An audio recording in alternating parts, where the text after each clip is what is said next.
at the major challenges in the state. Now, the situation, of course, is similar to what Dr. Mohammed Kau, the acting secretary of the Federal Capital Territory Health and Human Services, said about the FCT. Now, he insisted that the movement of persons from their home states into the FCT was the source of the importation of the virus in the territory.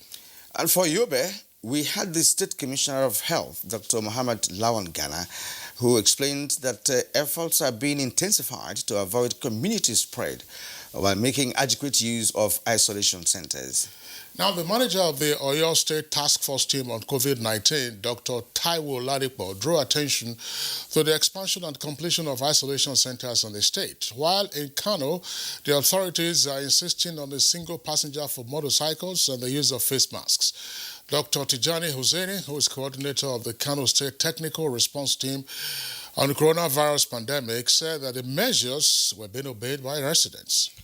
From all these, it is evident that states in the country are making concerted efforts to reduce community spread of the virus, especially as they restrict interstate travel, though some others have lifted the ban on religious gatherings.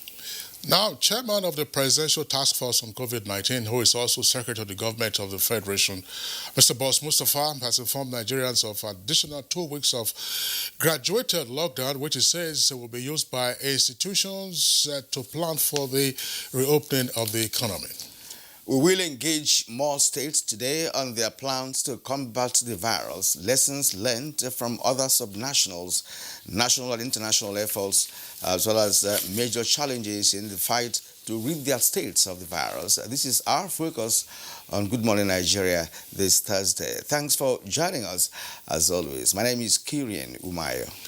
And I'm Kingsley Osadolo. I join my colleague Kirian and also welcoming you to the program. As always, we're live on the network service of the Nigerian Television Authority. We're broadcasting here from our Abuja headquarters studios. Newspaper review, business, and others will form part of the complementary segments of the program. But first, let's take the highlights of the morning news. And here's our colleague Chibobi Water-Nanji. Good morning, Chibobi.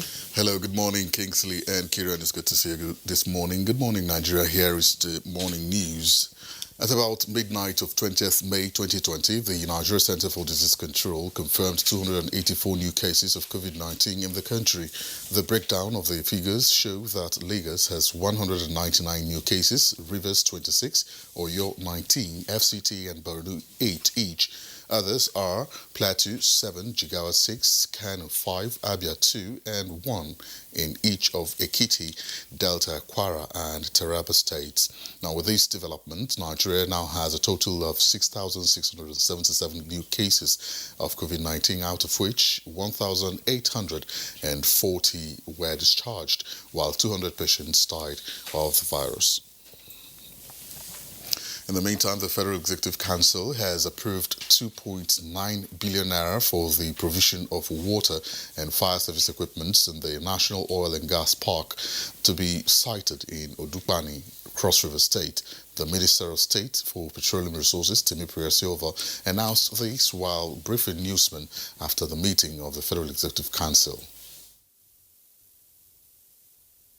It's important to know that this contract has already attained 87.9% completion, but it was stalled in 2012 after the 90-meter bridge had been constructed.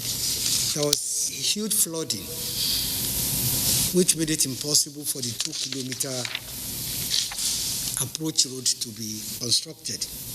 The lapse in time and period, like I say, when the project was actually awarded in 2009 till date, has made the contract, rates to be reviewed. That was Minister of Information and Culture, Lai Mohammed, speaking there. The House of Representatives is partnering the executive arm of government to confront the coronavirus pandemic on all fronts. Now, this is just as the Speaker, Femi Gbajabiamila, inaugurated an 18-member ad hoc committee on COVID-19.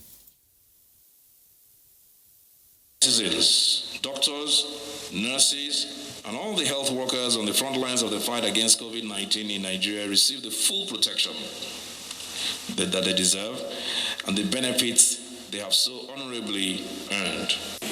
We will interact and make sure we do those things that will add value to what is happening. To the judiciary, the Federal High Court in Abuja has ordered that all court processes relating to the suit challenging the consideration of the Control of Infectious Diseases Bill 2020 by the House of Representatives be served on the Speaker, Femi Gbajabiamila, through his lawyer. Now, the court gave the order following the inability of the applicant, former Kogi West Senator Dino Melaye, to effect service of process on all the respondents. And I know he will definitely respect the fact that this matter is already before a court and they will not take any further action in respect of the matter. One thing so clear is this: there's no court order restraining the House from doing their constitutional function. Similarly, the Senate Committee on Judiciary, Human Rights and Legal Matters has screened 3 out of the 4 nominees as chairman and commissioners of the Nigerian Law Reform Commission. The Senate Committee promised to strengthen the commission by ensuring quick passage of the reform bill before the National Assembly.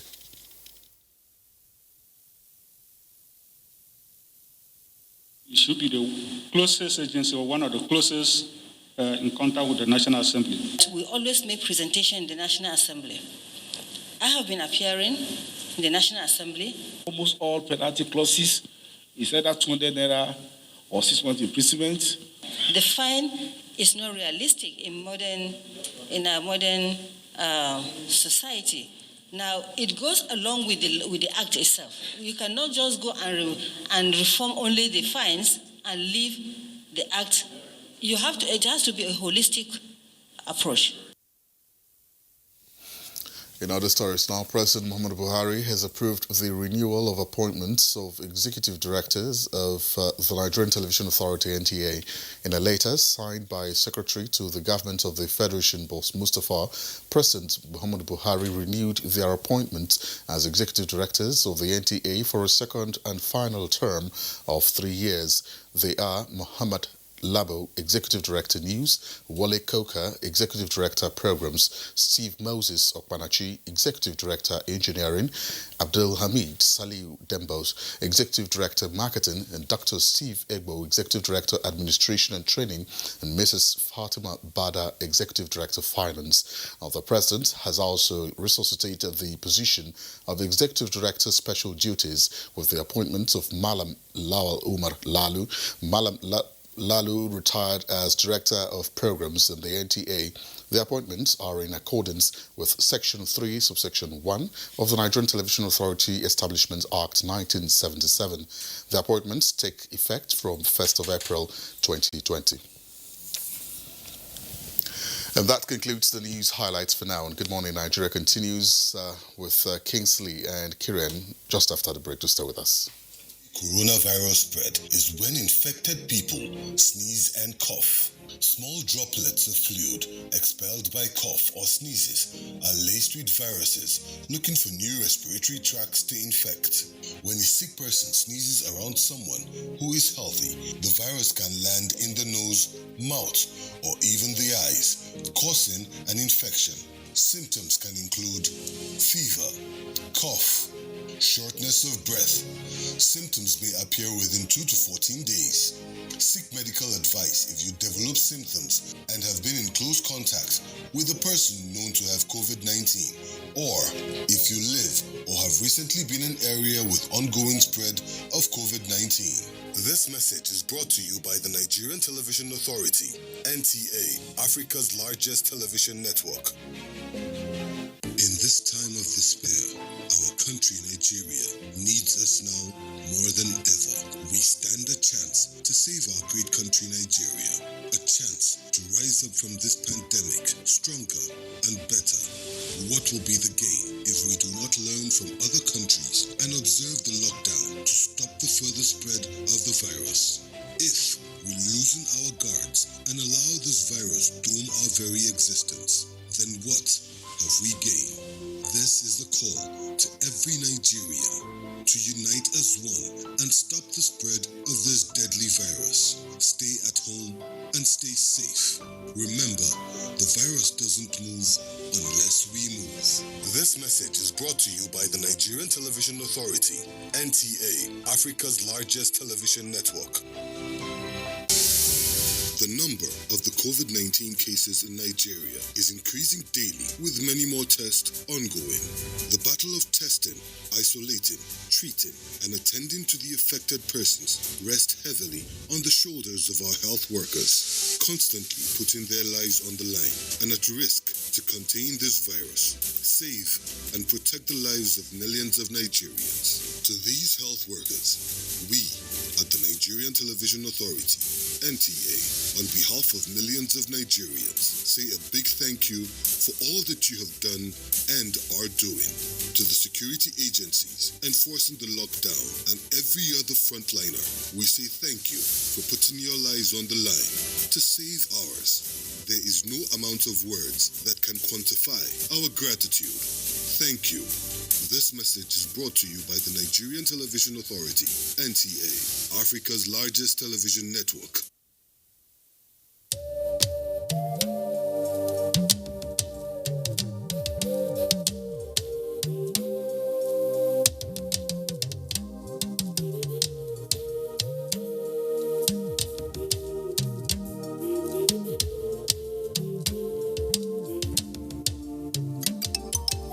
Do you not know that our enemies have no face? They are indigents of no state. They come from no place. And if this boat capsizes, every one of us will go under.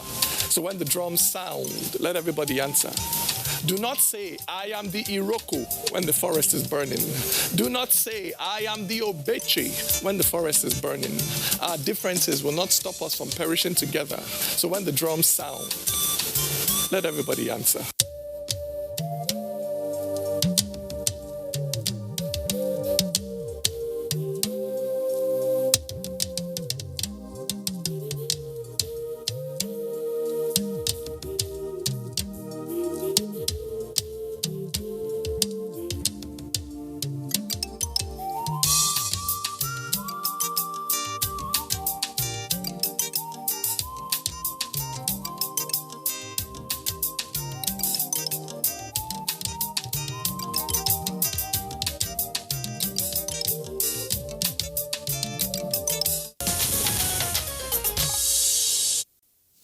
Now, time for business news. The Central Bank Governor, Godwin Emefiele, has urged chief executive officers of industrial conglomerates operating in Nigeria to key into the drive by the federal government to sustainably reopen the national economy. Details of this and more with Kolo Mohammed. Good to know you're there and welcome. As efforts are made towards sustainable reopening of the nation's economy, industrial conglomerates operating in the country have been urged to support efforts aimed at growing the Nigerian economy and returning it to its glory days. The Central Bank Governor, Godwin Emefiele, made the call when he met with the chief executive officers of industrial conglomerates operating in Nigeria. In hopes that the price of crude oil will not remain at low levels for a long period of time, conglomerates are enjoined to key into government's drive to diversify the economy by taking advantage of the country's large population. And digital marketing is entrenched into the nerve of digital economy, signaling a huge rise in income per capita gross domestic product if gotten right. And if Nigeria adopts digital marketing or makes the whole entire economy, digitalize the entire economy, it's going to make things really easy, and more money is going to keep coming into Nigeria. There's going to be easy way of doing business in Nigeria. Business is not really going to be difficult. You have a lot of people coming in, starting up their business, and even FIRS will be happy because, you know, people are going to pay their tax without hassle, and they're going to be happy about it. Why? Because the economy is moving. Why? Because you're using digital marketing and everything is fast. Experts say going digital reduces the cost of input while expanding the greed of profit and reach. Let's now let you see where midweek activities on the floor of the Industrial Exchange placed market indices.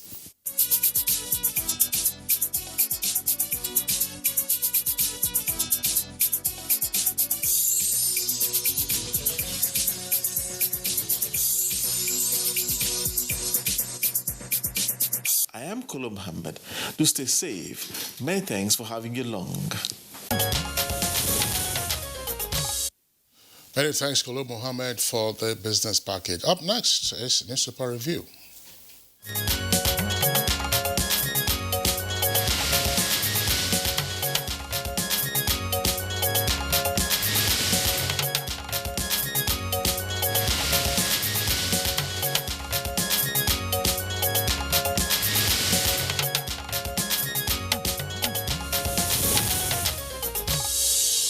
Well, it's our pleasure to have Bayo Tebi, as always, here with us this morning for Newspaper Review. Bayo, it's good to have you again. Thank you, Kilian. Good morning. Good morning, Kesley. Right, good morning, Bayo. Nigeria. Yes, good to see you. Kieran, want me to kick off? Yeah, sure. All right, then let's take a look at the Nation newspaper. A Nation newspaper, above the nameplate, retired civil servants sue El-Rufai. Anger over deductions. That's the rider. Details on page 7. APC and PDP issue Ondo and Edo polls guidelines. Primaries get dates. That's on page 5. 292 Nigerians return from Saudi Arabia. Returnees in isolation. And then below the nameplate, Buhari mourns as Dia's wife dies. Buhari mourns as Dia's wife dies. That's page 5. Kalu gets June 2nd date on release bid. That's on page 5. Lead story says Sultan counters governance over Eid al-Fitr prayers. NSCIA, that's the Supreme Council for Islamic Affairs leader, directs Muslims to pray at home as Ganduje, Mohammed and Zulum others open praying grounds. FCT minister shuns pressure to reopen mosques and churches. That story is on the front page, and you have a jump on to page 8. Lagos to admit only severe cases at isolation centers. With 2 riders, patients with mild symptoms for home treatment. State records 199 out of 284 new cases. And below the sidebar there, showing in numbers the COVID-19 crisis around the world and indeed in Nigeria, you have a number of riders pointing to stories inside. 8 doctors positive in Zamfara. Kogi to test more people. 78-year-old dies in Delta. Lagos doctors begin sit-at-home strike. 17 patients discharged in Lagos. Oyetola opens 160-bed center. Wife joins husband in center. And bishops miss case for herbs. And lastly, right at the foot of the front page, Wike, that's Governor of Rivers. Oil workers account for 60% of virus cases in Rivers. And 96 inmates get pardon. That's page 4. Kieran. All right, let's turn to the Daily Sun.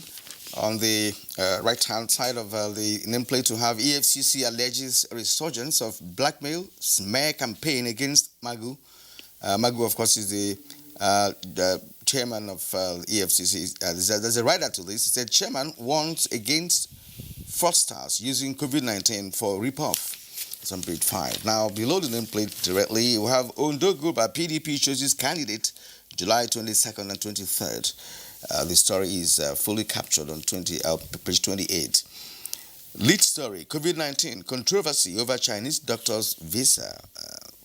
2 riders, they got 30 days visa, says federal government. No, they got 3 months, Chinese embassy. There are other stories here. Court hears a suit seeking Kalu's release from prison June 2nd. That's on page 3.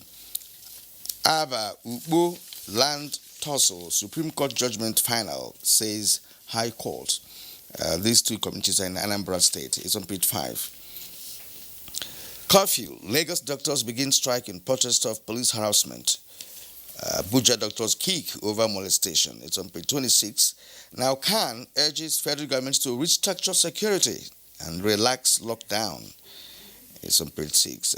COVID-19, 8 doctors test positive in Zamfara, according to NMA, Nigerian Medical Association. The story is on page 28. And let's bring in Bayo now for further analysis. Well, let's start with the situation that has happened in Lagos and also Abuja. This relates to Healthcare Provisional Association of Nigeria advised its members to stay at home. Similarly, the Nigerian Medical Association Lagos, led by Dr. Salih Hussein, also directed its members to stay at home from 6 p.m. yesterday.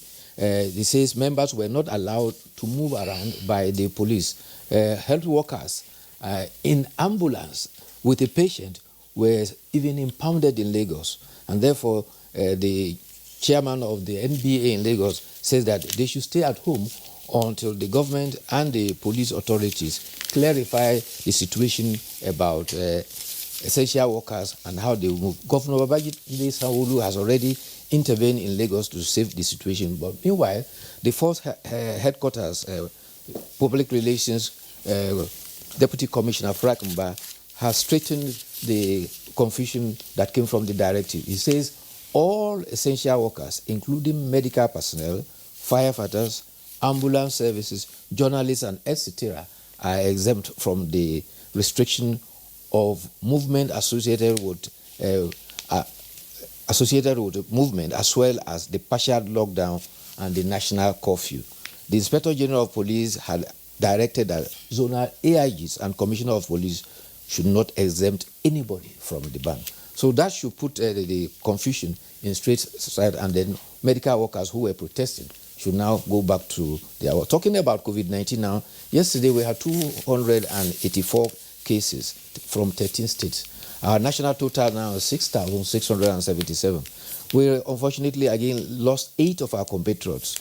Previously we had 1, and we thought maybe the death toll was going down, but now the total deaths we've recorded is 200. Globally, we have nearly 5 million, 4,939,624. Death toll worldwide is about 325,003. The U.S. presently has the highest with 92,387 deaths. United Kingdom is second with 35,704. In fact, it has overtaken Italy. Italy has 32,330, while France has 28,132. Spain, 27,888. Meanwhile, the World Health Organization has warned that false information on COVID-19 is putting people's life in danger. This is what we describe here as fake news. The World Health Organization advised that we should all endeavor to double-check any information against trusted sources. Meanwhile, President Donald Trump says he takes an anti-malaria drug as a preventive measure. Speaker of the House of Representatives, Nancy Pelosi, says a morbid obese president is putting his health at risk. White House Press Secretary explains that away, and he said the president is only being transparent by sharing personal health information. He adds that before he made that information, he consulted with his doctors. China has also reacted. China Global Times described the U.S. president's actions as using witchcraft to lead the war against pandemic, and he says that has accounted for over 19,000 deaths in the United States. So there are concerns about false information here and there, and also cure. Talking about cure now, the World Health Organization says it is now considering Madagascar COVID organic for clinical observations. This came after the President Andre Rajoelina made a virtual conversation with the Director General of the World Health Organization, Dr. Tedros Ghebreyesus. World Health Organization says that part of the Solidarity clinical trial for the Madagascar COVID drug will be used as an opportunity to prove the effectiveness of its third protocols. In fact, Madagascar has 2 other protocols. They are injectable medicines, which are aside from the COVID organics. Meanwhile, the chairman of the Presidential Task Force on COVID-19 and Secretary to the Government of the Federation has clarified that the COVID organic donated to Nigeria is at no cost. This, however, will knock off the speculations that is going on in the social media that Madagascar is demanding about 72.5 million from Nigeria for that. You will recall that the visiting Guinea-Bissau president was the one who brought those COVID drugs to Nigeria, and the chairman of the PTF said the 5 cartons has been handed over to the Presidential Task Force. The other confusion that is coming is about the concern for Eid Fitr prayers, which is likely to be on Saturday or Sunday, the Nigeria Supreme Council for Islamic Affairs has advised Muslims, because the Eid prayer is not an obligatory prayer. It is a supplementary kind of a prayer, not obligatory. And so the Supreme Council has advised that people should pray at home. But before now, you have 5 states in the Northeast that already eased up the lockdown over the weekend to allow that. 3 states in the Northwest have done the same. 1 state in the North Central has done the same thing. In the South, you have, I think, River State has announced that, while in the Southeast, Ebonyi has also eased lockdown for prayers. But Christian Association of Nigeria too is also advocating for a relax in the lockdown. So there's need for the clerics and those in authority to meet and get their acts together. In Kano, I think the governor met with 30 clerics before they reached the conclusion that they are opening up for the Eid al-Fitr prayers. You know, indeed, in Kano, I think the Council of Ulamas was reported to have indicated that it wasn't consulted before the decision was taken by the state authorities. Other states have stated that they had consultations with all stakeholders before doing this. I think the concern of the Sultan should be taken into consideration.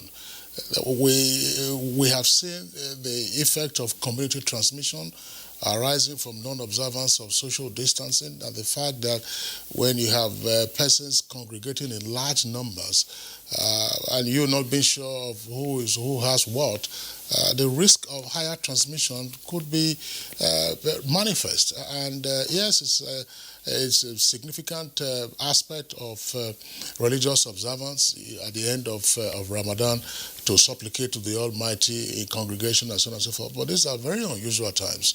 I listened to the Bauchi State Governor yesterday, and he was saying that, fine, they had taken a number of measures, and those measures are working. Now they want to open up the state by relaxing the restriction on movement and large congregations to test the efficacy of the measures that they had earlier deployed. What kind of risk would that be?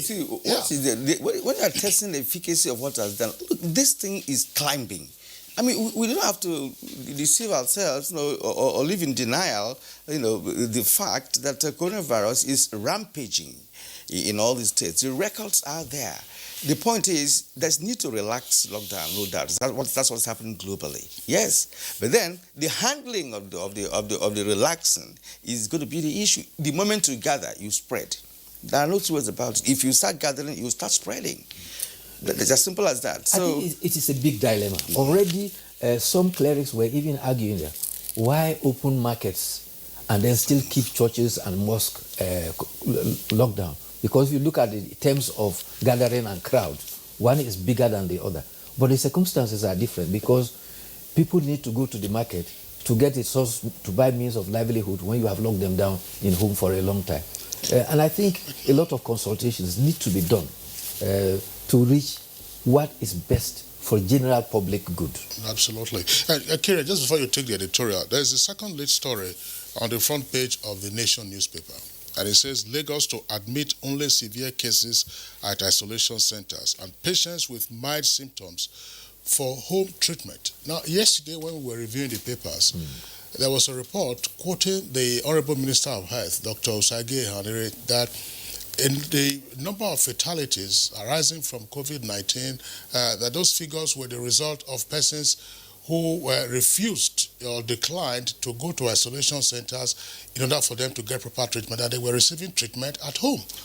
So were those mild cases or were they severe cases? What should be the proper protocol? It is a sign of lack of space. There are no two words about it. It's just a sign of lack of space. It's gradually creeping in. Lack of space for everyone that is affected. So they're treating the critical cases. That is not what has been established. No, Kira, let's get it clear. That's in Lagos, one can understand. Yes. But elsewhere, you say, look, who are those that should go to the isolation centers? Is it persons who have mild symptoms, persons who have severe symptoms, or who should be treated at home?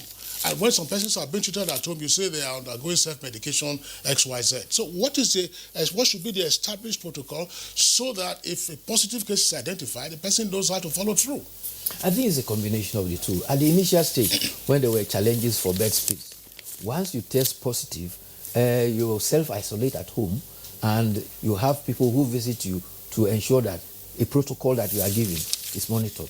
But when your condition become critical, this is when you are moved into isolation centers. Well, the whole idea was to manage the limitations that we have. This is just what is established. But as at now, the initiative for bed space has almost, in most places now, in anticipation, is far ahead of the number of cases we are having.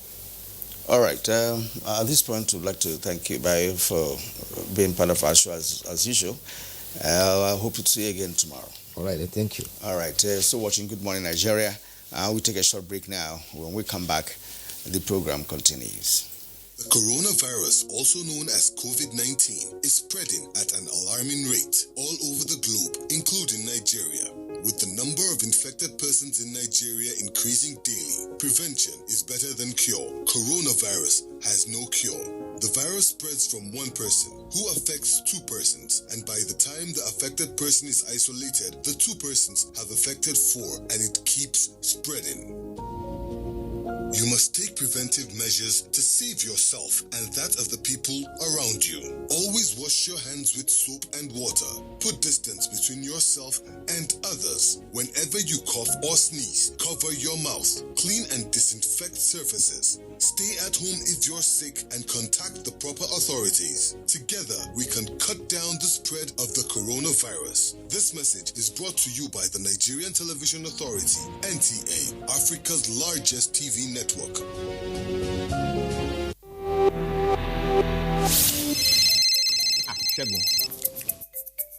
Alpha, say tomorrow still day on. What's your tomorrow? Community meeting now. You know they here, Abi? Now beggy. See, if we meet for my house, inside parlor, then go no. This COVID-19 is not a child's play. If we want to elect a new secretary, we fit do one for WhatsApp or for Skype or even on Zoom. Or we just wait. I will not negotiate this social distancing. It is non-negotiable. Not every infected person shows symptoms, but every infected person is contagious. Avoid large gatherings and self-isolate if you think you might have come in contact with a carrier. Your safety and the safety of others is in your hands. This message is from the Akinfade Foundation in partnership with the National Orientation Agency with support from MacArthur Foundation. Coronavirus is real. Steps to avoid this pandemic. Wash your hands regularly or sanitize your hands. Keep social and physical distancing. Avoid crowded places. Stay at home unless absolutely necessary. Don't touch your eyes, nose, or mouth if your hands are not clean. Avoid the spread of coronavirus. Coronavirus is real.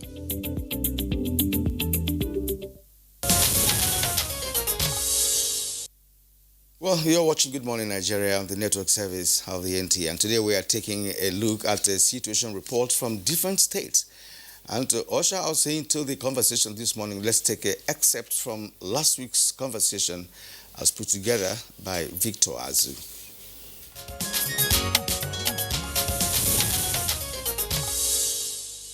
Presently, we have isolation wards in Ibadan, 4 of them. We are actually almost completing the one in Ogbomoso. Shaki is going to come on board rather soon, and then the Ibarapa axis will have another isolation area, so that all those cases, if found in those parts, will have adequate management in terms of care and treatment. Kano is in partial lockdown. We have 12 hours in a week. Thursday, like today, Thursday, this is an open day from morning till 2 o'clock, and also on Tuesdays. So this is how Kano operates. And remember that Kano, the government of Kano made wearing of face masks compulsory on all citizens of Kano, and also it also directed that all commercial motorcycles, the tricycles, which we call in Kano, must not take more than one person. So also taxis are restricted on the number of people they take, so that we enforce the social distancing. And from what we've seen, Kano people are obeying these instructions. There are two major challenges, which is not unique to Kwara. The first one, I can tell you that the last 20 cases, the last cases we've had in the last 1 week, they have been imported cases. There have been cases that have coming through the border, mostly from Katsina, Jigawa, and Sokoto State, through our borders. And but fortunately, most of the patients that they came through the border, they were already under quarantine, and we took samples and they came back positive. So the challenge is really trying to make sure that we strengthen our efforts in making sure the borders remain closed and the only people with essential services are allowed to come through. The other big challenge is actually having the capacity to test. I think those two things, you really don't quite understand the extent of the disease unless you have the capacity to test and get results back promptly. Most of the elites have dual houses. You have a house in Abuja, you have one in your homestead. So if there is issue in your homestead, you want to come back to Abuja. So a lot of people have come back, and despite the lockdown and the security at the borders of the state, a lot of people have come in, and many of them have tested, and a lot of them are positive. Some of the numbers we are getting are actually from some of these places. We have an isolation center here in the state capital, and then of course we have another in the Federal Medical Center in Guru. So those that are tested positive are actually kept in the isolation centers. And then the treatment protocol is what so are using what the NCDC guidelines have clearly spelled out. We are also, in view of the fear of the community transmission, we're also actively searching for cases in the communities. And then, of course, to test them and then bring them into care.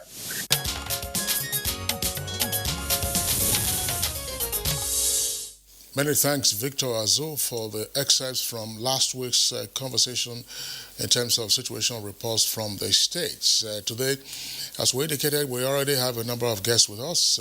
Joining us via Skype from Calabar, the Cross River State Capital, is the Executive Governor of the state, Professor Ben Ayade. Prof, our pleasure to have you with us on the program this morning.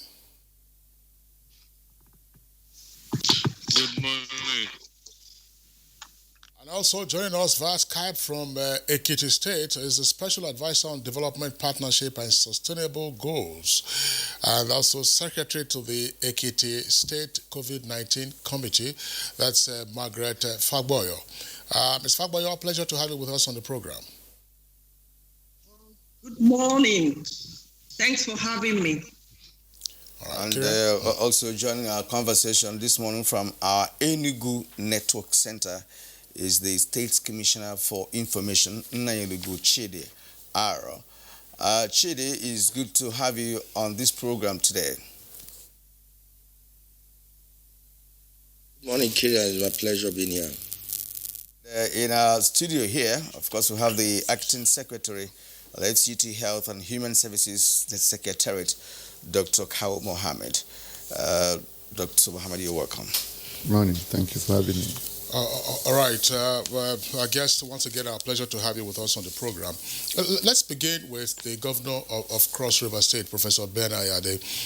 Prof, we've had the privilege of also discussing with your Commissioner for Health several weeks ago, and here we are, almost 3 months since the index case first arrived in Nigeria, and that was on the 27th of February, and with the tally of the number of infections across the country. Cross River continues to record zero. What has been your talisman?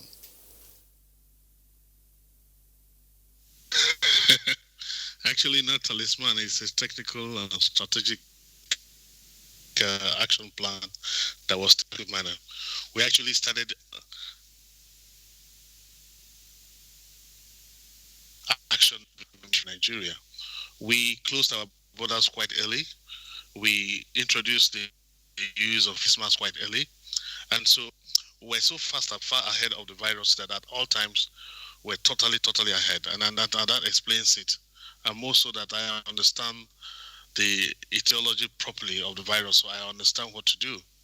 And that's why we're still where we are. And I'm good to mention that NCDC has just left Calabar yesterday and gave us a clean bill of health and confirm indeed that based on the structural and normative frameworks and actions we have instituted so far, it is obvious and clear that now they can justify and explain why we're still COVID-19 zero in terms of confirmed cases. Your Excellency, well, you say it's not talisman, but technical and strategic plan, which has really, played out in your state. Your record is clean, no doubt about that. But I'm going to ask you a question concerning tests. Are you carrying out tests in that state? Because experience of some other states is that they started testing of late. Before then, the virus has, of course, eaten deep into the society. So to what extent have you been engaged, as part of your technical strategy, to engage in massive, if you like, tests to really determine whether you are totally free or not? Okay. Testing has two ways, technical and commercial. If you want to test, you have to put money in the hands of reagent manufacturers, because that's the real campaign. That's the real business behind it all. Test, so that somebody who is manufacturing and producing those reagents somewhere out of Philippines, who are the main people who are driving the COVID-19 scare, can make money. But you don't test blindly because you want to test. You test based on a technical model. If I have a case of somebody who has COVID-19,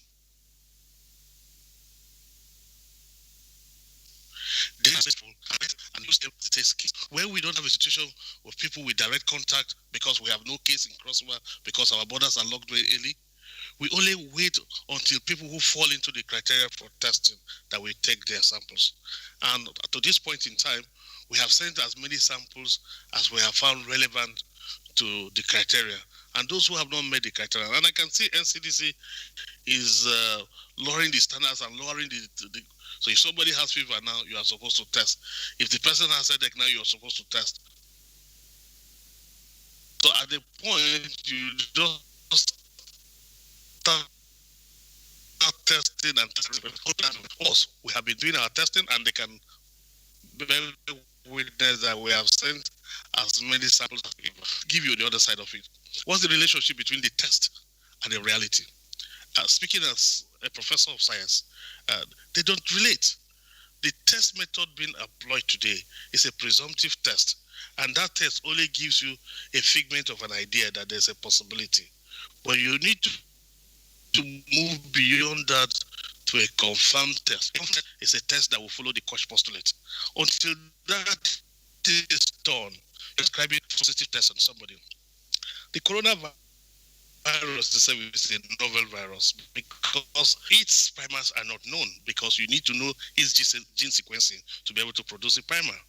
So the reverse transcriptase which you're using to be able to help you do an amplification of the conversion of the RNA to DNA for you to be able to do the PCR test is still shrouded in doubt, because it's not actually a diagnostic tool. So what we do is follow it. But I know that I need to recalibrate that and inputs. So as a state, we only go after cases that we know that have a reason. we've just been given 50 test kits, and we can't afford it, Leslie. But I know as a professional that Cross State is safe, and we have gone to all the health centers with 400 surveillance officers being trained almost on a weekly basis. We have them across all our primary health centers. They go around. Once we have a reported case in any hospital or anybody comes with similar we get at the person immediately, watch the person for some days. If there is no improvement, we take sample and we send. And so far, all the samples we have sent have returned negative. And I think we are really fine. And of course, it's like pregnancy. It will manifest in the fullness of time. And so even look at the statistics from our various health departments. Because of this absolute use of the nose mask, the incidence of even respiratory diseases have dropped, because the cumulative consequence of the use of mask is that it has this cascading effect on the prevention of other related diseases. So indeed, we are very, very comfortable. In fact, the only way you can validate what we have done is that NCDC has just left here yesterday with a clean bill of health, having visited our isolation center, gone to our lab, gone to the hospitals, gone to the general hospital, gone to our border post, for a state to buy brand new 100 vehicles, policing our border between Cameroon and Cross River State, policing our neighbors who have all... Look, we are just at the epicenter of coronavirus. And so I sleep on the border post myself. So we've put in so much, and I think God is helping us to justify our efforts. And so testing is there, but testing should not be done blindly because we are desperate to be able to up the figures. Well, Professor Ben Ayade, thank you very much for your perspective. We had some audio glitches while you were speaking, but happily it cleared up. So we'll still stay with you. You've made some controversial points in the past, according to persons who responded to you, and I'm sure that those responses will not be any different on this occasion, especially as you seem to be stepping into the area of the politics of public health on the international plane. I mean, you talked about reagents, tests, going to give business to some other persons, and you're speaking from a professional background. You want to tell us some more about that and why you think that the current testing methods are not probably the right thing to be doing at this time, so that the herd mentality that seems to be driving everyone else around the world can be modified or modulated, and then we take a more realistic approach in our national circumstance. Normally, tests for viruses generally, even if you're looking at enzyme-linked immunosorbent or you're looking at even general fungal tests, modified agar-gel precipitation technique, whatever technique you're using, there are 3 stages through which you have to go through a test to get to a point where you can make a confirmed statement. And the basic principle is that for you to do that confirmation, you have to go beyond just that presumptive test.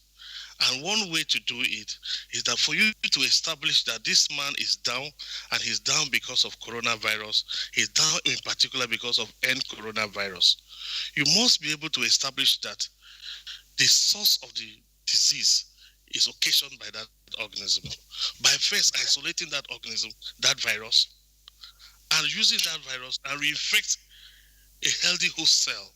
And that host cell must manifest the same clinical symptoms. And you must re-isolate that organism in pure culture. It is only when you have done that that you can say it's for certain that this organism or this virus is responsible for this ailment. Otherwise, you're still at presumptive stage. The commercial component, the international politics of it is that I have asked myself, we have professors of virology, and I trust Nigerian professors. They are extremely, extremely good. The universities are not using them. Why are we producing reagents? Why are we flying in reagents into Nigeria? Why are we flying in reverse transcriptase into Nigeria? Why are we not producing it? I mean, just imagine if this border closure continues for long, you will run out of drugs, because even our drug manufacturing companies in Nigeria import the active ingredients. So they only do packaging. So time has come when this country must ask herself, a leading country in Africa, a whole continent, be at the mercy of a test protocol that is not adopted by to us, you must also understand. I think it's breaking, but I think it's sad for people not to see that it is real business. So if either you're buying vaccine or you're buying test kits, someone somewhere else is making money. And once you start going to community testing, there's no end to it. You just keep testing and keep raising the figures, and somebody is going to his bank account. I think it justifies that. All right, Professor Ayede, we're still having little difficulty along the line of communication between us here and you there in Calabar. I just hope you can take one more question, before we can, of course, bring in other guests that we have today. And that's going to be on a very important aspect of COVID-19, which has also stirred up some level of controversy across the globe. And that has to do with the vaccine for coronavirus. We actually discussed with your Commissioner of Health, as Kingsley pointed out some time ago, and she raised the issue of Cross River State engaging also in vaccine production. We'd like you to tell us more about that. Well, this is very important because globally speaking, about 100 pharmaceutical companies are now engaged in sourcing vaccine for COVID-19. None has necessarily been successful so far.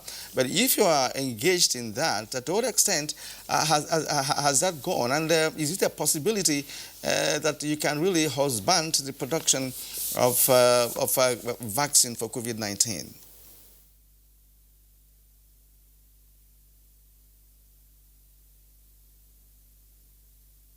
Again, the system is breaking up. I hope you. Vaccine production is as old as science. And I know that at this point in time in this country, Nigeria ought to have a vaccine production plant. It's not rocket science. The process of production of vaccine is well known to any professor of virology, immunology in this field. I just give you a good example. Artemisa annua, a plant that grows very well here in Nigeria. Why have we not thought of cultivating it, extracting the exudate, and passing it through a chemical engineering process in a chemical reactor and produce artemisinin? And it is that artemisinin that is the precursor for some reactors, which have now been proven to be effective even against coronavirus because they share some protein relativity. And so I think that's what all the funding, the support federal government is getting. They can't put it on palliative because palliative is like putting food through the stomach and it goes into waste. And what percentage of the public will get that? You can imagine that if you put all of that fund together and take an aggressive investment. And we have 3 major vaccine factory manufacturers, and they give you all the protocols. And it costs $32 million. You have a vaccination plant ready. In fact, the price I got from a company out of Czech Republic was $52 million. Everything in. That is no money to federal government of Nigeria. You can set up that factory, bring in some of our professors from university, bring in some lead consultants, lead researchers from other countries, put a team together, let Nigeria lead Africa. We can't continue to follow. We can't. I am opposed to the procurement of vaccines from another country. I won't even admit that in my state. I won't, because I have no idea about what is the content. I have no idea.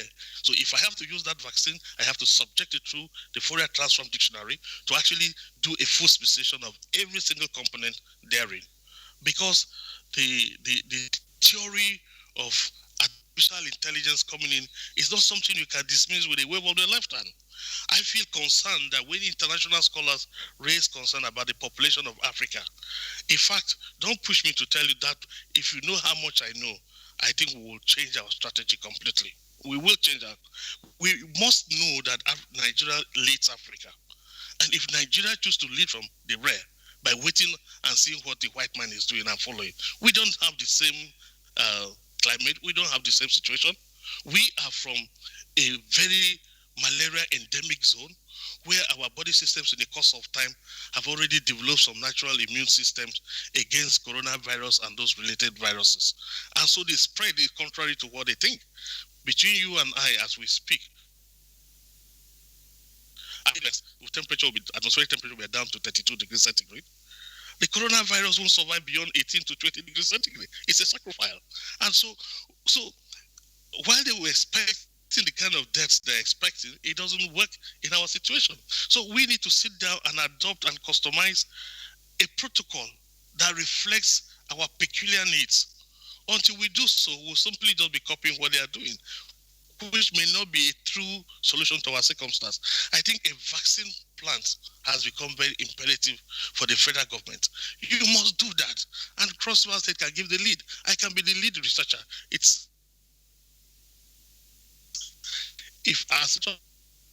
I'm already going very far with the issue of vaccine. I just wish I run a state that was a little better. I just wish I do. Because I don't see why this country, with the best of brains in the world, with the best population, good demography, good natural resources, will still be lacking behind and following other nations. Where is the pride for the black man? And that's why they say the black man only thinks from the stomach. He is driven by emotion and passion. But I think we should task our brains instead of tasking our people and following adopted protocols that have been invented in other countries. Nigeria should. All right. Executive Governor of Cross River, Professor Ben Ayade, we would like to appreciate the comments that you've made. We don't know how much time you have left. We understand that you have some other engagements, but we could still pop a couple of questions to you, but you know the other guests have also been watching and listening to your perspective on this matter. Let me just ask you this question. You've talked about your concern as to why Nigerian professors of virology and immunology do not appear to be on the front row in our national response strategy to all of this. Have you tried to contact any of them as a community of scientists to see what can be done? Because I know that immunology is studied usually at the postgraduate level from master's on for persons who already have degrees in biochemistry or microbiology. Well, I have not put any fault on them. The university system is not structured to perform this level of advanced research as it is today. I used to teach in the University of Ibadan, and I know how the university was then, and I know how the situation today. You can go to a university, a department of microbiology, and they don't have a functional microscope. So it's been our own biomedical research center. As a national biomedical research, we have professors of biotechnology. Actually, the one that is heading my team, who is Professor Andy, I brought him from out of Japan. He's back here. We're trying to start our work on vaccine production for coronavirus and etc. But it's not a subject for discussion at this level, because that's part of my professional calling. But my colleagues that we speak together, my other professors of this related field, they express the frustration that they have. Some of them came back to this country believing that they will come and contribute their quota, only to just meet classrooms, just teach theory and walk away. I don't know of any student who is doing proper practical classes in sciences today in Nigeria. And so I don't put the blame on the university professors or the postgraduate students, but on the system that, of course, federal government does our best to put funding on education, but the funding is not enough. Proliferation of universities, state universities, to the extent that you can see a graduate of a university speaking with a typical accent, an indication that the local and state universities have driven down the issue of quality teaching and quality research and quality learning. And so it's a miasma of some sort that it will require a full sociological surgery. As a country, we need to really say sorry. If you must be the leader of Africa, you can't lead from the back like this. It's the same that Madagascar is doing what we all know. That simple extraction that they have just done. That's what should happen here. I'm sure they are using a small equipment like the succinate extractor and just concentrating the active ingredients, we can do much better as a country. And we have the resources, we have the people, we have the technical know-how, we have the financial muscle to set it up. It's the power of the will, it's the capacity of the mind power to put your soul above your problem so that your body can follow. The capacity of manpower, I want to identify myself with that, because over the years, we've been talking about what science can do in our country, and of course have told us that we have the capacity in terms of human resource and of course the financial muscle to do that. What Madagascar has done, as according to what you said, actually is something we can do much better if we focus our attention on that. Thank you, Professor Ben Aide, the Executive Governor of Cross River State. We're going to return to you definitely before the end of the program. For now, let's go down to Enugu, where we have the Commissioner for Information, Nnaelugo Chidiaro. Nnaelugo, I want to start by asking you to give us an idea of what the fight against coronavirus is like in Enugu, because shortly before Enugu started recording cases, we heard about nurses and doctors at one of the hospitals, major one, as a matter of fact, that protested that they didn't have enough PPE and other tools to work with at that point. And I hope that has been resolved. Maybe you will tell us about that. But we would also like you to also tell us what the situation is like in terms of isolation center in Enugu, how equipped they are, and of course, what is the motivation for the medical workers who are on the front line.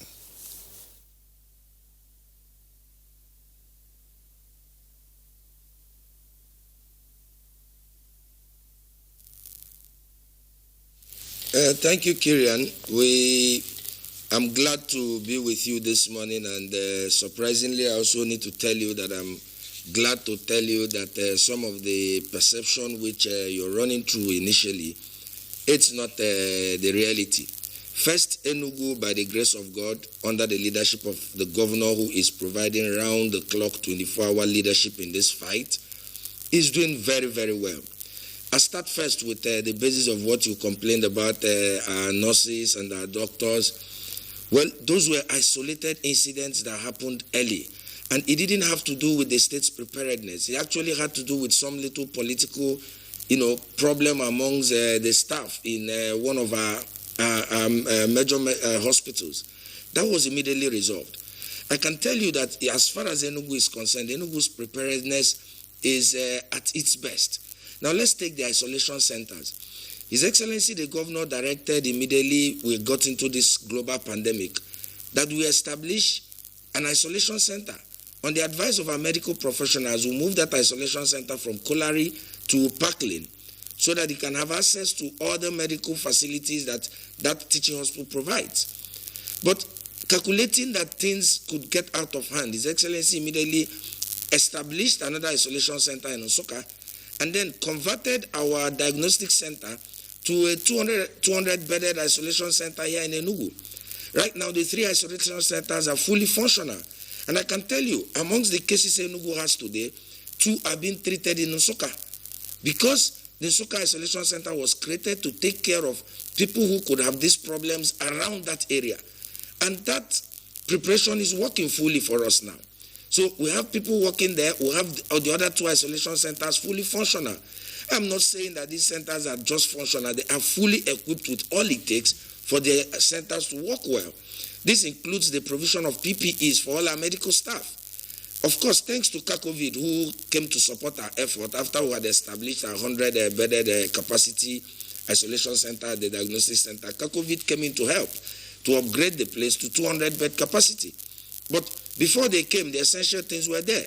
Now, as to the welfare of the medical officers on the front line, I can bet you that I don't think anybody is doing better than us in Nigeria. First, Enugu was the first state in Nigeria to introduce a group life assurance policy for all medical officers involved in this struggle. I'm sure other state governments copied us afterwards. Second, Enugu implemented immediately an increase in 25% of salary of all medical workers in the state, whether they find themselves in the Ministry of Agric, in the Ministry of Environment, and of course in all our medical institutions. This has been paid. 3, Enugu State immediately ordered the payment of special allowances to all the 124 medical officers in the front line, split in our 3 isolation centers.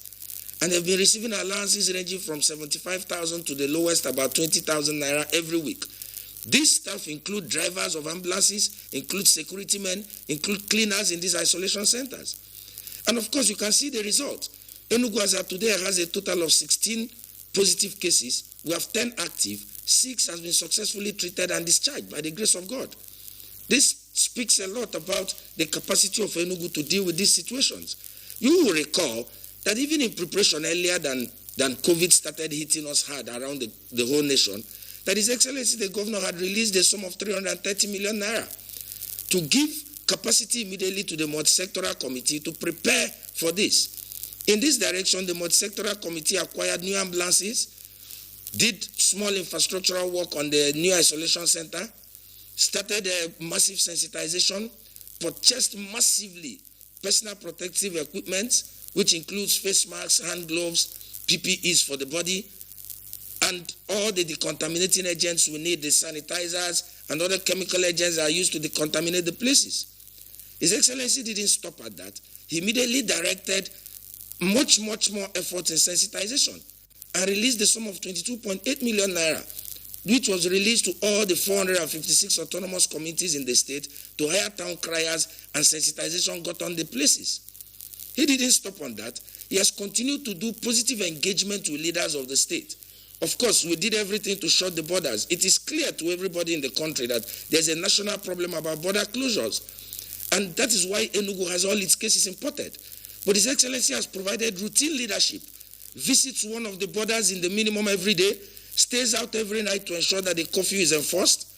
And you can see that when he saw that there was still some leakage, he decided to bring in about the stakeholders dialogue on the issues of closure of these borders. To this direction, he met with the leadership of the Traditional Rulers Council in the state, with the leadership of Town Union Association in the state, with council chairmen, and in fact directed.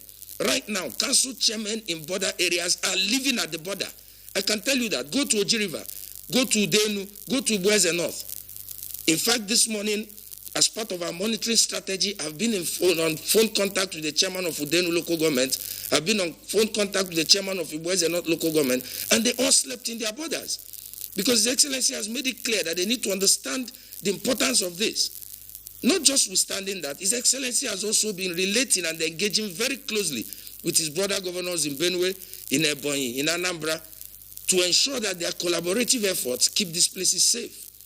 I want to tell you something about this governor and this fight against COVID. This governor has had a unique approach to this fight. One is that he considers the interest of the state. 2 is that he looks at it from the regional perspective, because Enugu is the center of the southeast. And 3, he spent 3 solid terms in the National Assembly. So you cannot doubt his commitment to the Nigerian nation. You cannot doubt. Let's go over now to Ekiti State, where we earlier introduced the Secretary of the Ekiti COVID-19 Committee, Margaret Fagboyo. Ms. Fagboyo, of course, sorry we've kept you on hold for a while. Tell us, what is it that has been happening in Ekiti State since the outbreak of coronavirus in your jurisdiction? Okay. Thank you very much for having me. First, I would like to commend His Excellency Dr. John Kayode Fayemi for his leadership at the NGF level and also at the state level. Presently, we have had 20 cases in Ekiti State, 13 discharged and 2 deaths. We have Ekiti State COVID-19 Response Hub at www.covid19ekitistate.gov.ng. We have done 177 tests in Ekiti State. Our portals contain the government of Ekiti's actions to combat and contain the widely spread novel coronavirus. The portal enables the public to access Ekiti COVID-19 management dashboard, particularly the overview of COVID-19 cases in Ekiti State. In response,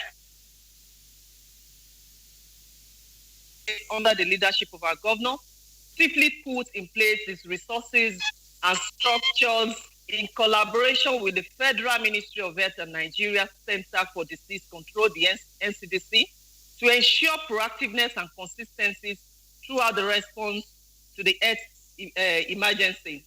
On the 3rd of March 2020, to be precise, Dr. John Kayode Fayemi set up a 40-man task force, although now grown to 49. I'm one of the new addition, and Mr. Femi Adeoye, whose video went viral, who refused his son entry into his house for violating unknown restrictions, was made an ambassador of COVID-19 for his uprightness, commitment, and dedication to the fight against COVID-19. The government put in place essential infrastructures and resources to screen Ekiti banned passengers from all major motor parks leading into Ekiti State and at the land borders.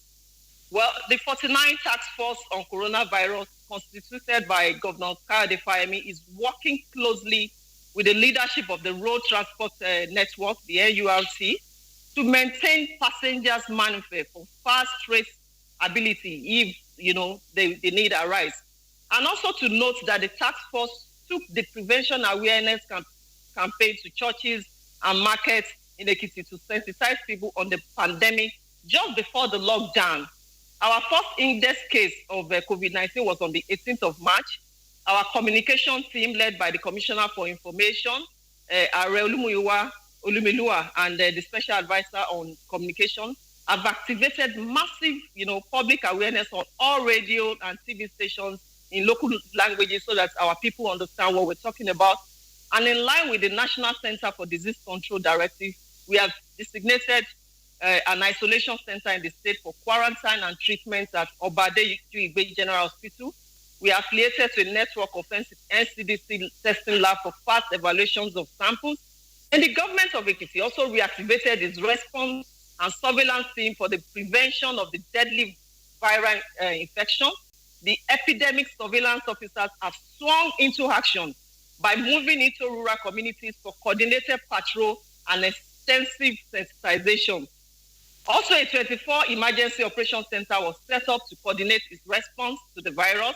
We have dedicated hotlines that are made available to the public to call if they suspect infection. We have the national emergency number 112 and also the Ekiti hotlines 09062974034-526. To further strengthen Ekiti COVID-19 preparedness, Governor Kayode Fayemi provided ambulances and other logistics to the coronavirus on March 6, 2020, just before our index case, to make their work swift and efficient. On the 16th of March, Ekiti State Task Force on COVID-19 had a sensitization meeting with representatives of all banks operating in Ekiti State to work out strategies for banking hall compliance with social distancing and other preventive measures to keep Ekiti residents safe from the pandemic. You and I know that people go to banks and have a long queue without actually maintaining social distancing. For us to be able to curb this virus, this is very essential. And that was why we met with all the bankers in the state.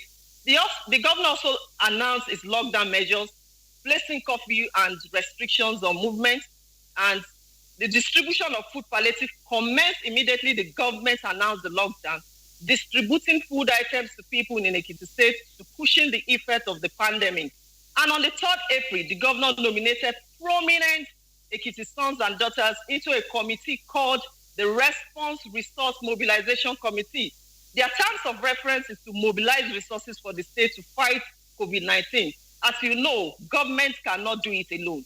So we are calling on philanthropists, private individuals, corporate organizations to join us in the fight to source for direct funding campaign for COVID-19.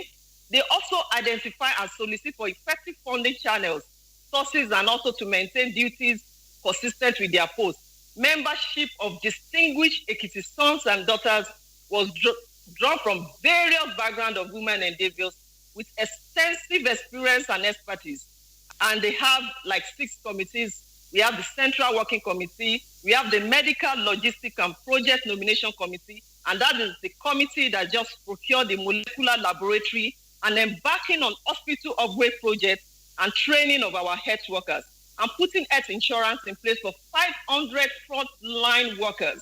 The fundraising committee, as we speak today, they have raised 694,582,612 naira 52 kobo, with individuals raising about 645 million and 48 million from government employees donations. We have a total of 552 donors. We have 38 people donating to food bank and also 28 non-food donors. We have the federal government institutions relating with federal government on opportunities that state can tap. We have the development finance institution relating with international institutions and people in diaspora. And lastly, the fund management and evaluation committee, who will monitor and supervise fund management for transparency and accountability purpose. And just to inform you that just on May 18, last Sunday, we published the names of all donors in the Punch and newspaper, from the highest donor of 100 million to the lowest donor of 100 naira. And this is just to tell people that we are transparent about the process and that the money donated by people will be judiciously used. I would like to commend the achievement of the Response Resource Mobilization Committee within a month of its setup. And lastly, the molecular laboratory. We just procured our molecular diagnostic laboratory installed at our Ekiti State University Hospital. With the installation, Ekiti State will be able to carry out its own community testing and can be more scientific in its deployment of resources in combating the pandemic. Add to this is the benefit of the laboratory to EXUS for testing for other infectious diseases. So this is not just for the period of COVID. This laboratory lab can be used post-COVID, and it will help strengthen the existing health and scientific laboratory in the state. We have also partnered with... all right, Special Advisor on Development Partnership and Sustainable Goals and Secretary, Ekiti State COVID-19 Committee, Margaret Farboyo. I can see the passion, with which you are, elucidating the very impressive strategy, put in place in Ekiti State. We will come back to you as we make progress. For now, we are back to Abuja studio, where we still have Acting Secretary, FCT Health and Human Services Secretary, Dr. Kau. Dr. Kau, give us also an idea of what the situation is at the moment at the FCT. The relaxing of the lockdown has been effective for some days now, and the Nigerians are looking forward. In fact, the FCT residents are also looking forward to more relaxing or more relaxation of the lockdown. Give us an idea of what the situation is like, especially again on the aspect of those who are down with COVID-19, the different isolation centers in the city, and of course the other issues are rising as a result of the ease of lockdown in the FCT. Thank you very much. And for us in FCT, I prefer to talk more on challenges, because we've been ramming on this. We've been talking about what we have done, the centers and all those things. We have emerging challenges that are very disturbing to us. It's better we talk about them. Sorry. Of late, we have noticed a lot of people dying before they get to the hospital. And after their death, we are invited to come and evacuate them, and we do postmortem tests, and a lot of them are turning positive. Now, our concern and our problem is, with all the information going to the society, with all the radio and TV jingles about COVID-19, why should people have symptoms, get sick, die without getting the authorities to come and test them, to take them to isolation centers? So it's really disturbing. I'll give you some instances. There's a gentleman, a very young gentleman, about 2 years old, that died in one of the parks. I think he works in the parks. We were immediately contacted. We went and took a sample. It turns out to be positive. There's another gentleman, also about 58-year-old, died in his house. So for us in FCT, this is raising a big concern. And we need... Is it at the city center or in the suburbs of Abuja? In the city center. So we need to inform the society that a lot of things are going on. And as government, you can only act if you get information.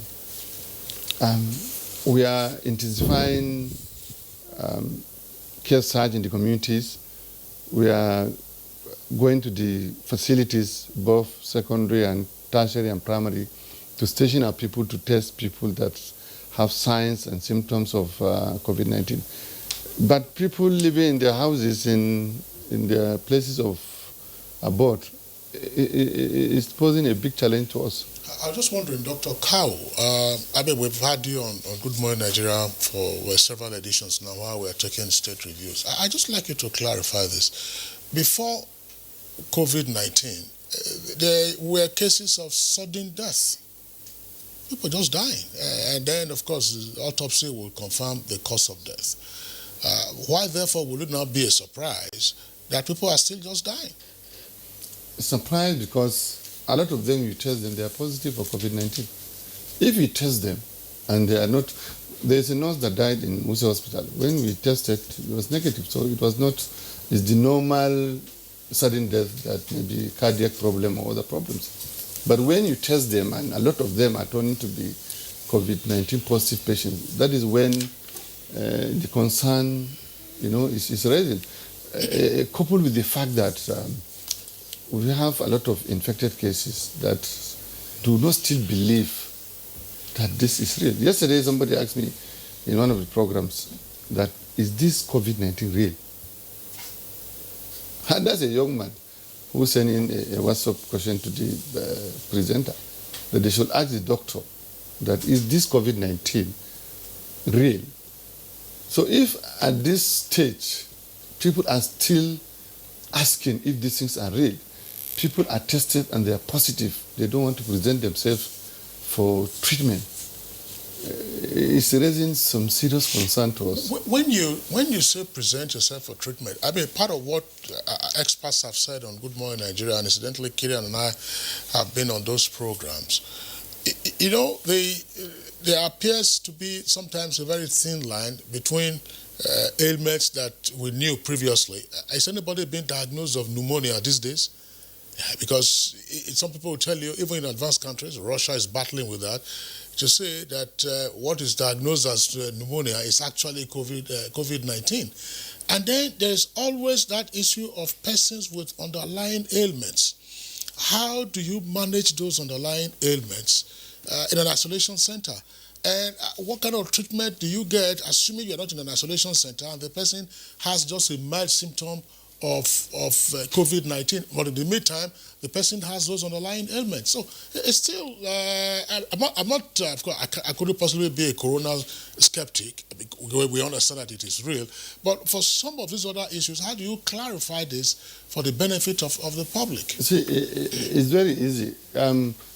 I'll just answer you with an example that happened last night.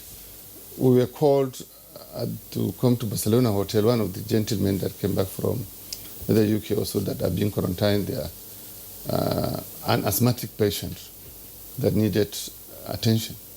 And we sent a team, they examined him, they found that he's asthmatic. He had done his test 3 days earlier and we got in touch with the laboratory. The result came out, he's negative, sorry. And so his case is just his asthma. And so we manage him. He is presently in one of our hospitals, being managed an asthmatic case. But you see, especially respiratory system infections, they are very, very similar to COVID-19. Anybody with those symptoms is considered to be COVID-19 until proven otherwise. Sorry? Anybody with symptoms of respiratory system infection or disease is considered to be COVID-19 until you prove it is not. That's the best way for you to be sure. Are you getting me? So if I come with cough, breathlessness, and some other sneezing and all those things, immediately I should be tested for COVID-19 while I'm being treated for whatever ailment that the doctor thinks I have. If I'm negative, then I'm treated as normal person. But if I'm positive, then COVID-19 is complicating. Go ahead. Is complicating the situation, and it can be worse because if you have a respiratory disease and you are COVID-19 patient, then you have a bigger problem. I think, Kisley, part of the problem, is that the medical world is experiencing one of the most difficult times in terms of even testing, in terms of accuracy of tests, in terms of even the tools required for the test, because there's a thin line between COVID-19 and SARS, MERS, and other similar ailments that attack the upper respiratory system. That is what has been established. For instance, the person you said that died and he was tested and he tested positive, is there any member of his family that tested positive? Because invariably, if you are nursing a sick person, you come close to that person, the possibility of transmitting that disease is almost 90% among the members of the same family. So the thing that you have explained is quite clear, really. It is clear. Because if you die suddenly and you test positive, definitely you have to attribute that to COVID-19. I don't know whether we'll see how the governor with us, in cross the world. The governor is gone, and we also appreciate his contributions. Secondly, I want to go back to Enugu once more. Chidi Arrow, you painted a very beautiful scenario with respect to the fight against coronavirus in Enugu. In fact, it was a robust, strategy put in place by Governor and his lieutenant, which you are among, in terms of curbing this virus in that part of the country. And as a matter of fact, of course, Enugu is known to be a very known center when it comes to medical works. And I want to see how that can be translated, into building, the state's health infrastructure. I want to ask you about the issue of engaging in having molecular laboratory. And I want to also know the testing capacity of Enugu in the case of any eventuality, and we need to have a community testing and what have you. Do you have the wherewithal, to engage in that? And well, of course, to know that PPEs are available, that is noted. But is there any other expansion mechanism being put in place by the government to, in fact, let's look at post-COVID-19 with respect to the health sector of that state?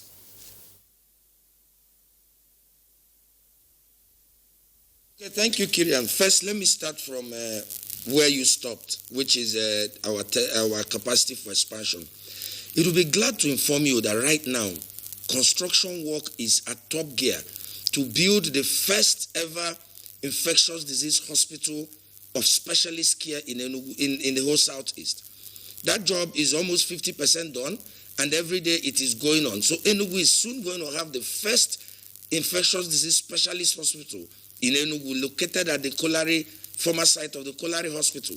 That's one. Two, Kirian, the government is very conscious of the fact that the lives of the people are important to us. So we have 52 secondary healthcare facilities in the state. Out of these 52, 10 of them are general hospitals, and 42 others are cottage hospitals. Now, what is the government doing already? You could recall that it is this same government that completed work in 4 of these general hospitals. That is the one located in Abwani, the polyclinic, the one in Udi, and then we've done massive work in the general hospital in Osoka. So what the government has done is to continue to increase our redundancy capacity to meet these challenges. So what do we mean? Our 10 general hospitals are undergoing upgrade now, so that we have capacity in these general hospitals in case our 3 isolation centers run off.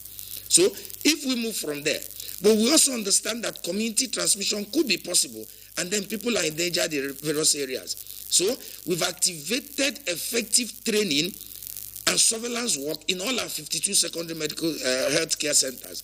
We've moved further to our 456 primary health care centers, and ongoing trainings are there every day to make sure that, assuming there's any extent of community transmission, the workers at these primary health care centers are, one, protected, two, they can quickly identify these cases, three, they can make contact with the central command and they are picked up immediately.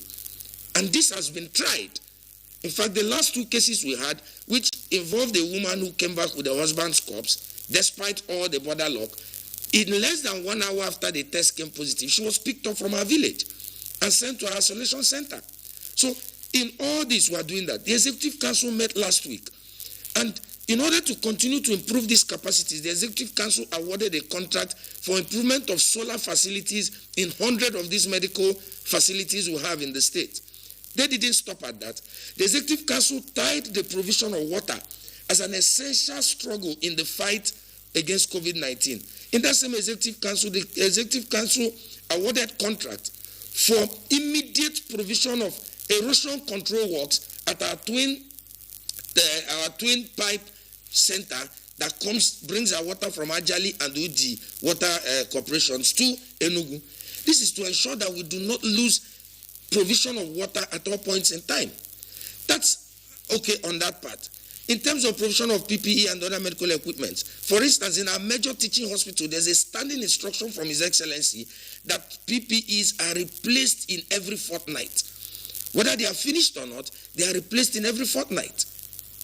So you can see that the state is continuing to strengthen its redundancy capacity to provide for any eventualities. We don't pray for this, but we are prepared not just for Enugu, but for the entire Southeast, because we are the center of the Southeast. Our surveillance process in the state is so robust. You can imagine how we are picking up all our 16 cases of people who entered. It shows that our surveillance process is so effective that it detects any unknown body to our systems in our local communities. So if you enter from Lagos today, you can do all the magic and beat the security network. You can beat their community set. But once you drop into a community, the activated process of our surveillance and monitoring reacts to the center and will always pick you up. All right.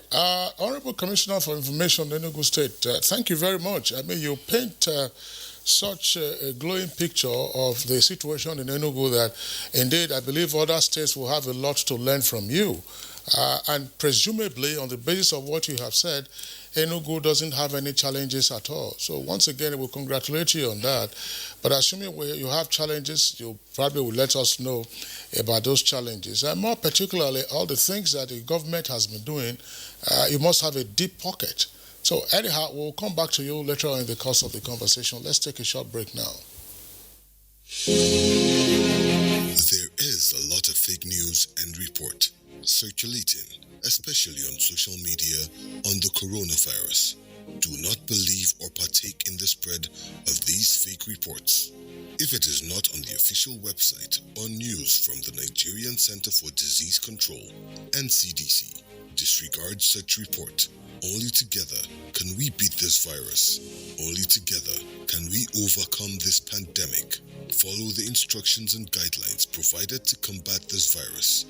Most importantly, stay at home. Self-isolate, regardless of your status. The virus doesn't move unless we move. Let us work together to better Nigeria. Together, we can do this. This message is brought to you by the Nigerian Television Authority, NTA, Africa's largest television network.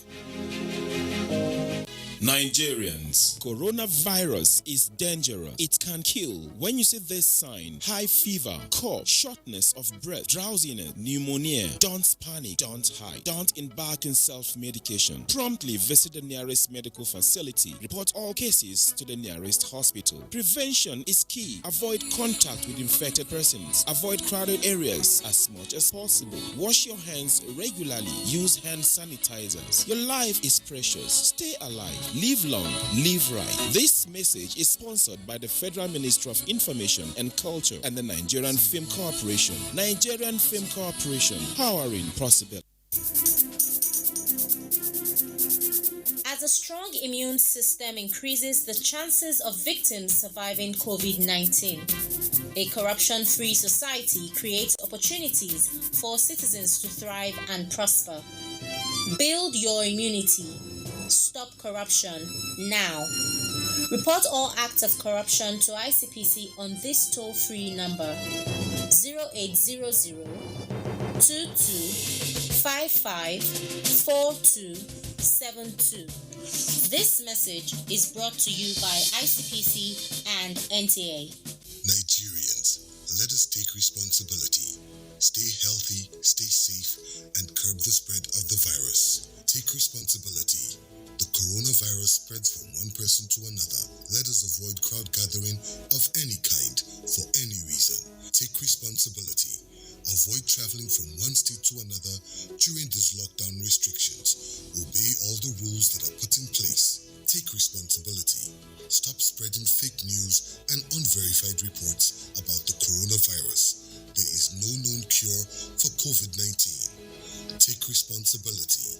Observe all the measures that can help stop the spread of the virus. Together, we can do this, but only if we take responsibility.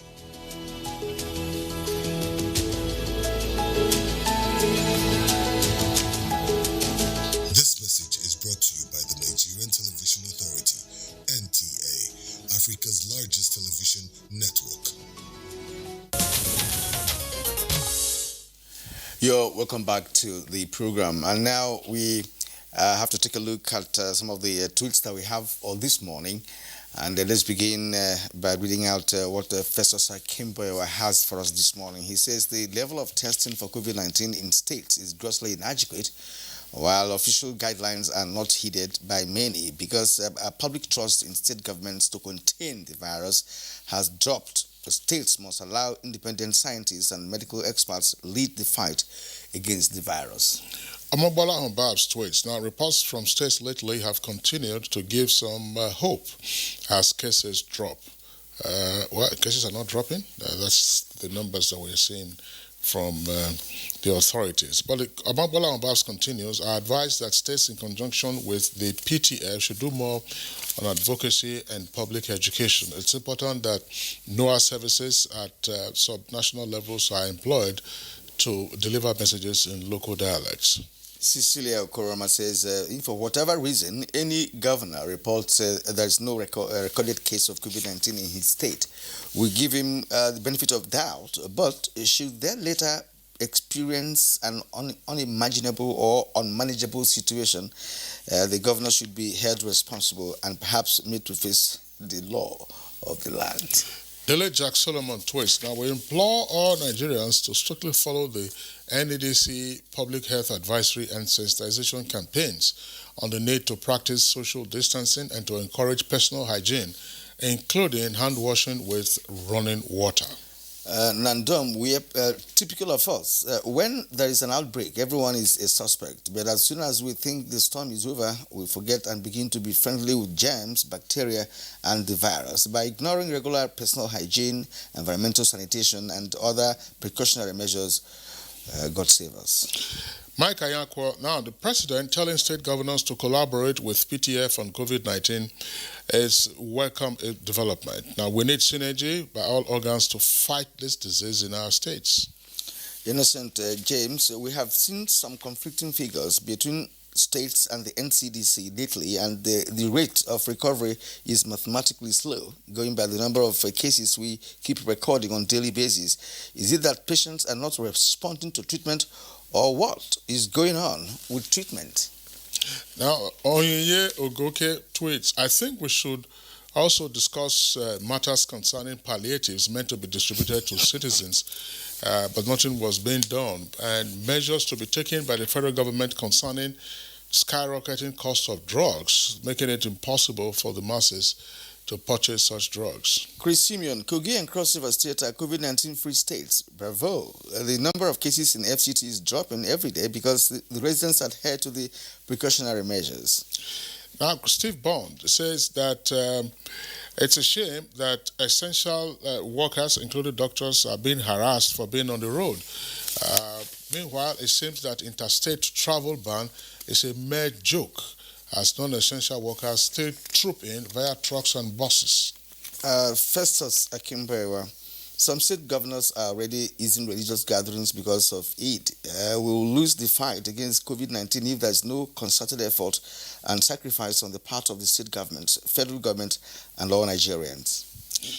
Oti Chikwebuka says, please help me ask the government of Enugu State how they are tackling this COVID-19 pandemic, because it seems that they are not doing anything at all. Well, of course, I hope you've been listening to the Honorable Commissioner of Information of Enugu State, who is giving a rundown of the various measures taken by the state government, to the extent that there apparently are no challenges that the state government is facing. And it may very well be a model of efficiency to be copied by other states. Exactly. Moses Hassan, it's possible that the strain of the virus in the white man's world is different from the strain in Africa, particularly Nigeria.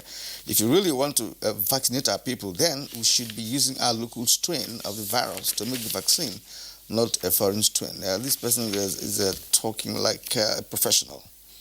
Now, we have this from Essien Owo. Essien Owo said, listening to Governor Ben Ayade this morning, I have hope that the African red zone is gradually rising. My only concern is that as governor, has it begun the roadmap to this self-reliance in his state?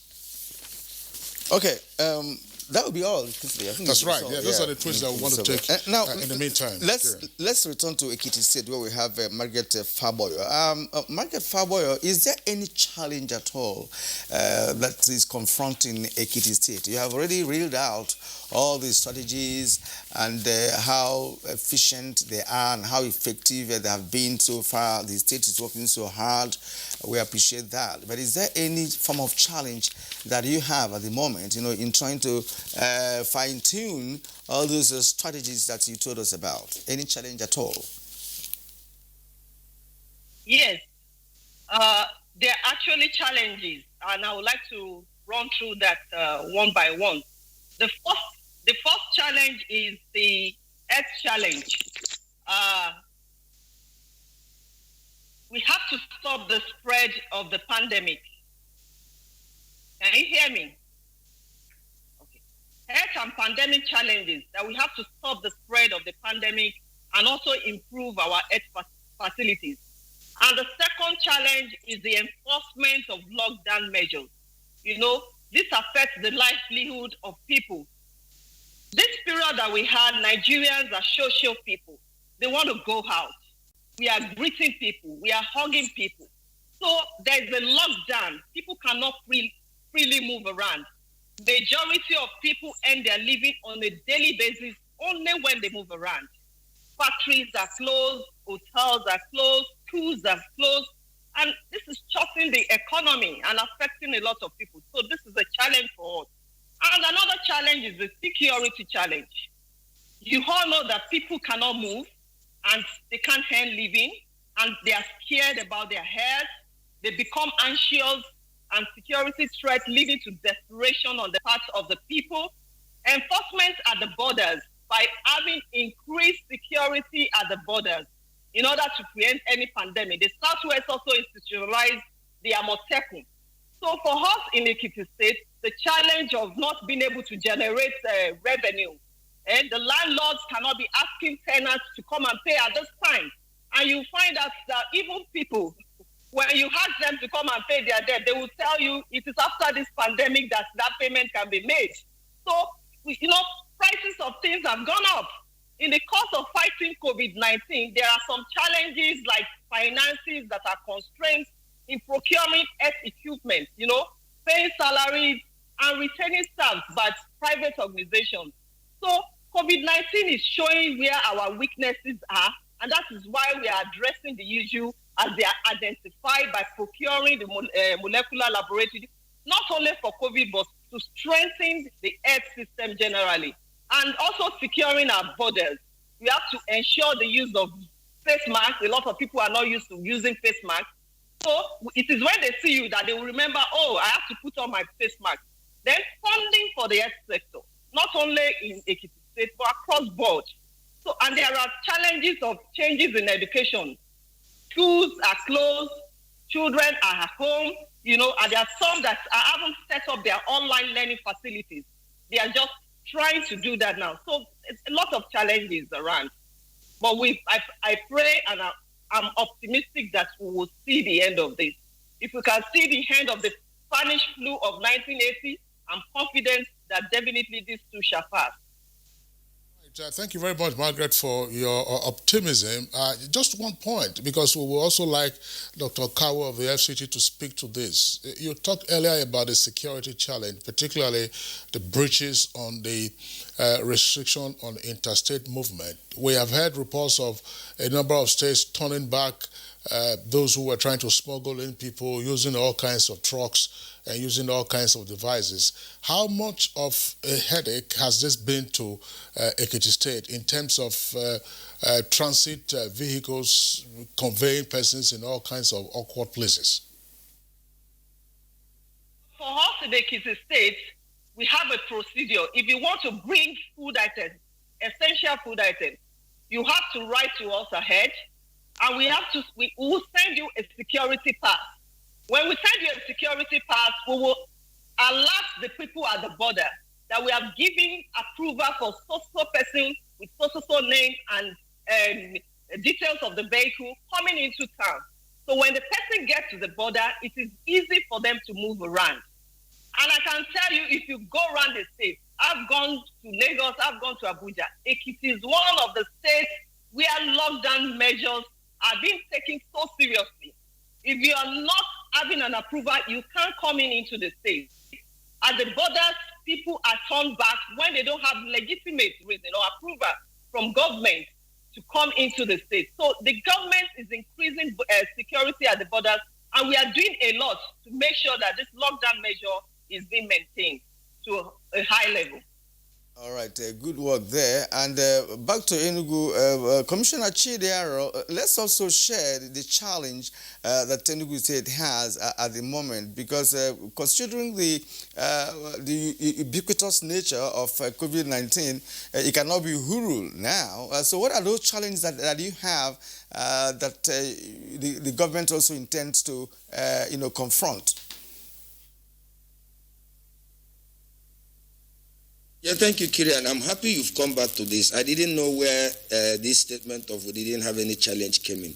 But let's deal with that. First, the major challenge we have, like all over Nigeria has, is the issue of strict enforcement of the movement restrictions across interstate borders. This will be very important, because if we can stop these movements across, Enugu would have actually been zero now, because all we have is what has been imported. But are we making efforts? Plenty of efforts has been made in this direction. Two, everybody knows that there are challenges arising financially from the fact that revenues cannot be collected by the Board of Internal Revenue, and the resources are getting lower, and we still need to meet our obligations. Well, that is a general problem for which Enugu State would continue to plan to get out. But let me tell you, Enugu is also gaining from the transparency and prudent financial management the governor has instituted in place. That is why we are not, it's not as if we are isolated from the global economic problem. But we're able to take part of this challenge because the governor has been making savings over time. So there's a general financial problem arising from this. Enugu is weathering it as much as possible. Thanks to the federal government, Enugu is also trying to assess the funds made available by CBN for commercial banks to lend to the government to improve the health facilities. We're already moving quick to assess this, to increase our capacity. What I'm saying is that baseline capacity, Enugu is in good situation.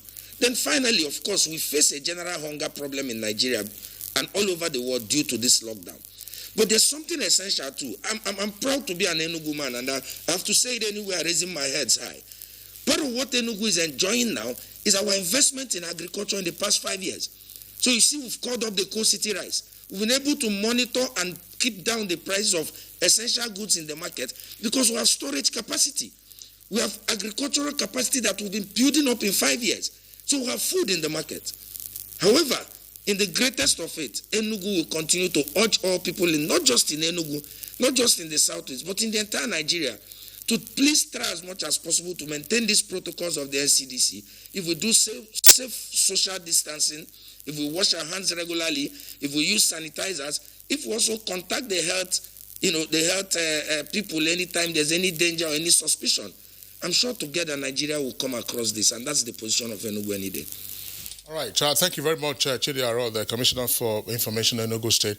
Let's come back to our Abuja studios. Dr. Mohammed Kawu. Dr. Mohammed Kawu, you ticked off some of the challenges that you're experiencing in the Federal Capital Territory. But overall, what is the prognosis in terms of COVID-19? Are we doing more testing? Are we seeing more cases coming up? Are we ramping up on public enlightenment, particularly in the satellite locations? Is Abuja getting ready for the gradual reopening of the economy? Yeah, thank you very much. Certainly Abuja is getting ready. Despite all the challenges I reeled out, we have mapped out strategies to combat them. We have gone to the other communities that we have not been to do contact tracing, searching and testing. As I said last time, we have a laboratory, 54 gene expert lab that has been donated to us.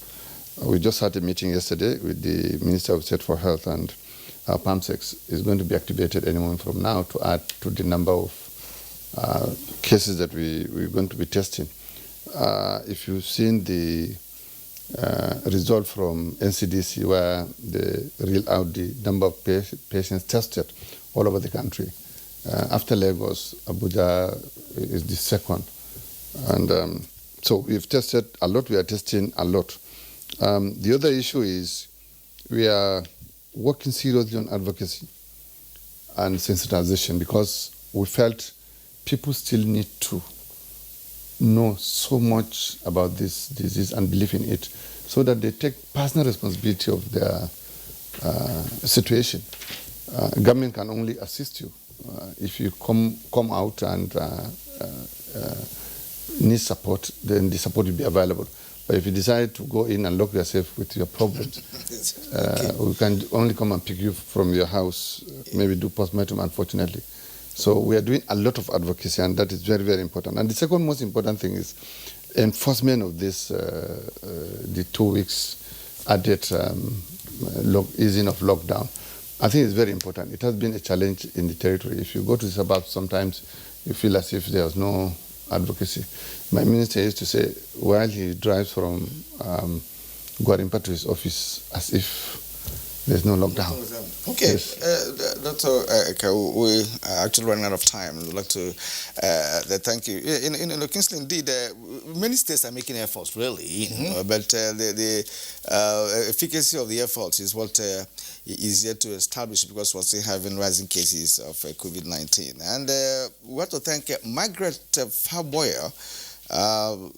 Thank you for being part of our program this morning. In fact, Ekiti State is doing well from all you've told us. And down to Enugu, where yours sincerely is from, I'd like to thank Information Commissioner Nnelugo Chidiaro. Your efforts is working from all indications. So thank you indeed for also explaining all that for us today on this show. Thank you for coming. And Acting Secretary of FCT, Health and Human Services Secretariat, Dr. Mohammed Kawu.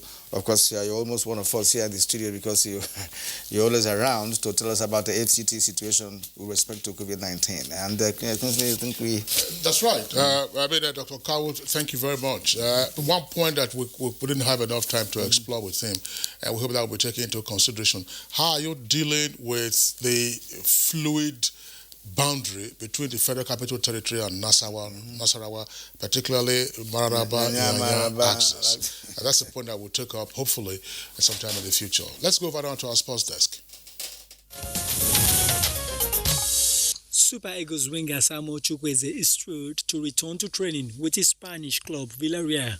Clubs in the Spanish top flight resumed training last Tuesday as they begin preparation for the restart of the campaign, which was suspended in March due to the coronavirus pandemic. The 2019-2020 La Liga season is expected to resume